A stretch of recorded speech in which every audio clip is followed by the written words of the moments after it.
this was a Britain suffering from a major slump. What are your own retrospective reflections on the slump in the 30s, on economic policy and the behavioural success or failure of the national government?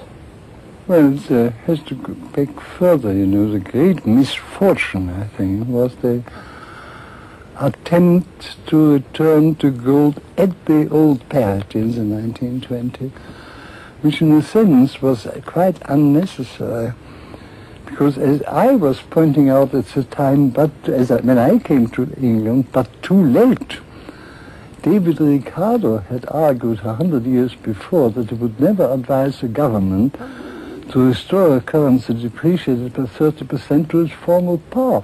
If a single English economist had recalled this and quoted it, the fight against the return at the former parity might have been won.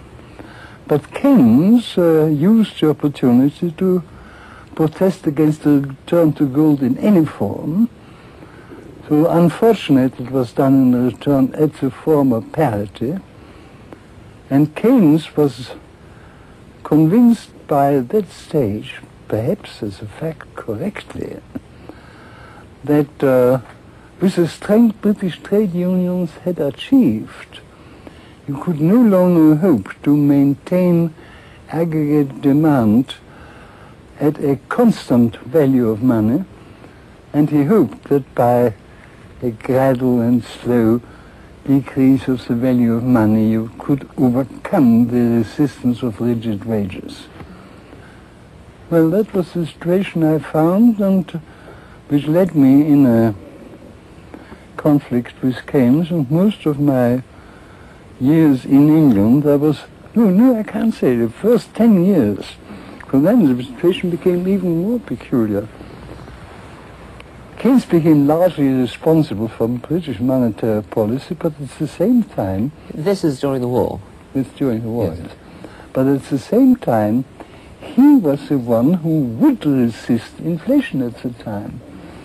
And so, having been criticizing Keynes during the 30s, I refrained from doing so because I wanted him to keep in power, because the alternative would have been even worse.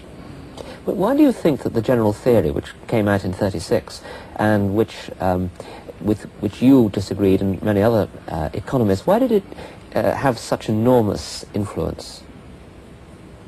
Well, I wish I knew. I was puzzled by the time. In fact, I did not believe it would succeed, so much so that while I had spent a year analyzing in great detail his earlier books, the treatise on money, and then only to hear from him by the time the second part of my criticism was published, I no longer believe in all that.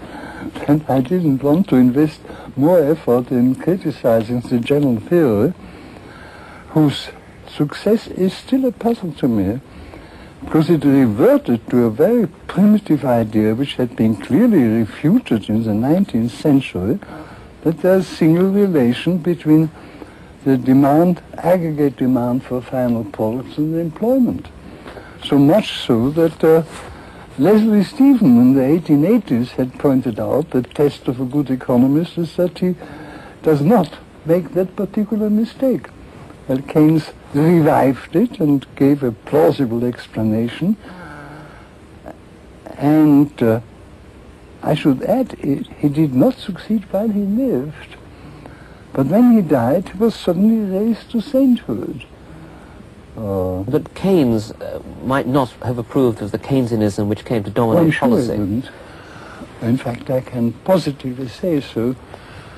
The very last time I saw him, about 6 weeks before his death, I was meeting him as I was still having dining rights at King's College, and I was here for a weekend, and talked to him after dinner and asked him whether he wasn't alarmed by what his pupils, naming two, and I won't name now, were doing, agitating for more expansion, when in fact the danger clearly was inflation. He completely agreed with me and assured me my theory was frightfully important in the 1930s with the question of combating deflation. Trust me, if inflation ever becomes a danger, I'm going to turn public opinion around like this. 6 weeks he was dead, later he was dead and couldn't do it. I think he would have been fighting the inflationary policy.